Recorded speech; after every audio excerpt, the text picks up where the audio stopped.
या कुक्षि विवरे कृत्वा स्वयं रक्षति सर्वतः नमामि जननीं देवीं परां प्रकृतिरूपिणीं कृच्छेण महता देव्या धारितोऽहं यदोदरे तत्प्रसादात् जगद्दृष्टं मातुर्नित्यं नमोऽस्तु ते।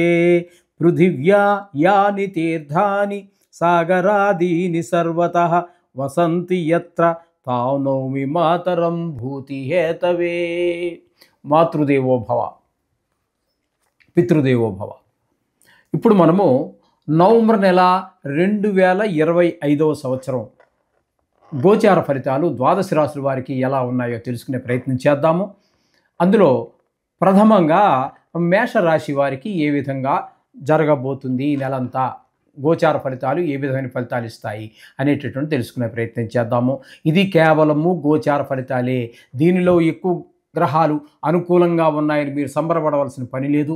అలాగే తక్కువ గ్రహాలు అనుకూలంగా ఉన్నాయని మీరు కంగారు పడక్కర్లేదు. ఇది కేవలము నెల ఫలితాలు మాత్రమే.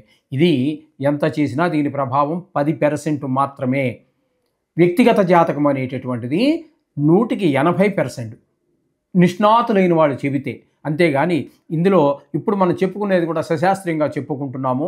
దీనిలో నా కల్పనలు కానీ అభూత కల్పనలు కానీ మీరు కోటీశ్వరులు అయిపోతారని కానీ లేకపోతే బికారాళ్ళు అయిపోతారని కానీ చెప్పడం ఏమీ జరగదు. శాస్త్రం ఎంతవరకు చెబుతున్నదో అంతవరకు మాత్రమే మనం చెప్పడం జరుగుతుంది. ఇది గమనించుకోండి. ధనురాశి వారికి నవంబర్ నెల 2024 సంవత్సరం గోచార ఫలితాలు ఏ విధంగా ఉన్నాయో సశాస్త్రీయమైన పద్ధతిలో మనం తెలుసుకునేటువంటి ప్రయత్నం చేద్దాము. ఇక్కడ ధనురాశి వారికి తృతీయ స్థానంలో రాహుగ్రహ సంచారం జరుగుతున్నది. అట్లాగే చతుర్థంలో అంటే మీనంలో సంచరించేటటువంటి శని కూడా వక్ర మార్గంతో ఈ నెల 28 వరకు వక్రగతిలోనే సంచారం చేస్తున్నారు. అంటే ఇక్కడ మీకు ఆయన కూడా రాహువు శని కూడా 28వ రాహువు నెల పూర్తిగాను, శని 28వ తారీఖు వరకును ఇక్కడ తృతీయ స్థానంలో సంచారం. తదుపరి శని తన వక్రత్వాన్ని వీడి మీనంలో ప్రవేశిస్తారు. ఆ 2 రోజుల ఫలితాలు వేరుగా ఉంటాయి. కానీ ఇక్కడ ధనురాశి వారికి తృతీయ స్థానంలో రాహువు శని 2 కూడా అద్భుతమైనటువంటి ఫలితాలని, మంచి శుభ ఫలితాలను ఇవ్వబోతున్నారు. ఇంట్లో మీ ఈ కుటుంబ సభ్యులు, అలాగే సేవకులు, అలాగే మీరు ఎక్కడైతే జాబ్ చేస్తున్నారో అక్కడ మీ పైవారు, కిందవారు, మీ స్థాయి వారు అందరూ సహాయ సహకారాలు అందిస్తారు. అలాగే మీకు తెలుసు కొన్ని సందర్భాలలో తెలియని వారు కూడా మీకు సహాయ సహకారాలు అందించేటువంటి అవకాశం పుష్కలంగా గోచరిస్తూ ఉన్నదండి. ఇక్కడ ఈ విధంగా 2 గ్రహాలు, 2 తీవ్రమైన స్వభావం కలిగినటువంటి 2 గ్రహాలు పోటీపడి మీకు సహాయాన్ని అందిస్తున్న కారణంగా మీరు మంచి ఫలితాలని పొందేటటువంటి అవకాశం ఉన్నది. ఇకపోతే ఈ ధనురాశి వారికి అష్టమ స్థానంలో గురువు. అష్టమ స్థానంలో గురువు అంటే గురుబలం పూర్తిగా లేనట్టే లెక్క. కొంతమందికి పెద్ద దుఃఖం ఏర్పడుతుంది. అలాగే కొంతమందికి రాజదండన, ఇప్పుడు రాజులు లేరు, దండనలు లేరు అన్నట్టయితే వీళ్ళకి సస్పెండ్ అవ్వటమో, డిస్మిస్ అవ్వటమో, లేకపోతే ట్రాన్స్ఫర్ అవ్వటమో ఇట్లాంటివి ఏవో సంబంధం మొత్తం మీద జరిగేటటువంటి అవకాశం ఉంది. కొంతమందికి భార్య చనిపోవచ్చు కూడా. ఈ విధమైన ఫలితాలన్నీ కూడా జరుగుతుంటాయి. కొంతమందికి ధన నష్టం, కలహం, అప్పుడు దాకా మిత్రులుగా ఉన్నటువంటి వాళ్ళు కూడా ఎందుకని సడన్గా మీకు శత్రువుగా మారతారో అర్థం కాదు. పరాభవాలు, అవమానాలు ఇవన్నీ పొందేటటువంటి అవకాశం గురువు 8వ స్థాన సంచారం వల్ల జరుగుతూ ఉన్నది. ఇక 9వ స్థాన సంచారంలో కేతు, అది కూడా శుభ ఫలితాలు ఇవ్వదు. తండ్రి గారి ఆరోగ్య విషయంలో కొంచెం ఇబ్బందులు ఏర్పడేటువంటి అవకాశం ఉంటుంది. అలాగే మీరు ఏదైనా గుడికి గోపురాలకి వెళ్ళాలని అనుకుని ప్రయత్నం చేసినప్పటికీ వెళ్ళలేనటువంటి పరిస్థితి. ఒకవేళ బలవంతంగా కూర్చొని దేవుని ప్రార్థించాలనుకున్నా అక్కడ బలవంతంగా కూర్చోవడం, మంత్రాలు చదవడం, పూజలు వేయటం అన్నీ యథావిధిగానే క్రియ అంతా జరుగుతూ ఉంటుంది. కానీ మనసు మాత్రం లగ్నం కానిటువంటి పరిస్థితి అంతా ఏర్పడుతూ ఉంటుంది కేతువు వల్ల భాగ్యస్థానంలో. ఇకపోతే శుక్రుని యొక్క సంచారం తీసుకున్నట్టయితే దశమ, ఏకాదశ, ద్వాదశ 3 రాశుల్లోనూ కూడా చాలా ఉపయోగకరంగానే ఉన్నాడు. దశమంలో ఉన్నప్పుడు వృత్తిపరంగా 2 రోజులు మీకు సహకరిస్తాడు. అలాగే ఏకాదశ స్థానంలో ఉన్నప్పుడు మంచి లాభాలు అన్నీ పొందగలుగుతారు. అలాగే వ్యయ స్థానంలో అక్కడ కూడా 4 రోజులు ఉన్నారు. వ్యయ స్థానంలో కూడా మళ్ళీ అలాగే ధనాన్ని బాగా లాభాలు వచ్చేటువంటి అవకాశం ఉంటుంది, ఖర్చులు తగ్గేటువంటి అవకాశం ఉంటుంది. ఈ విధమైనటువంటి ఫలితాలన్నీ కూడా 3 రాశులలోనూ శుక్రుడు యోగిస్తూనే ఉన్నారు. అందుచేత శుక్రుడు భగవానుడు మీకు పూర్తి అనుకూలుడు.